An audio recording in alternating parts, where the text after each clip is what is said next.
কথার কথা, আপনাদের এলাকার আব্দুর রহিম শনি রবি সোম মঙ্গল বুধ বৃহস্পতি 6 দিন 5 6 30 ওয়াক্ত নামাজ পড়ছে। শুক্রবার দিন সকালবেলা ফজর পড়ছে হলো 31, জুমা পড়ছে হলো 32 ওয়াক্ত নামাজ পড়ার পর এক জায়গায় রওনা করছে। কিও আব্দুর রহিম, কই যাও?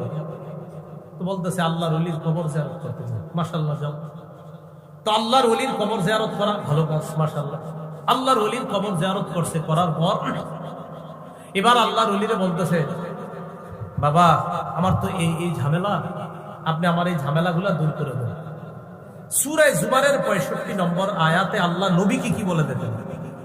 লাইন্না শারাকতা লা ইয়াহবাতান্না আমালুকা ওয়া লা তাকুনান্না মিনাল খাসিরিন। নবী, আপনি যদি শিরিক করেন আপনার সব আমল বরবাদ হয়ে যাবে।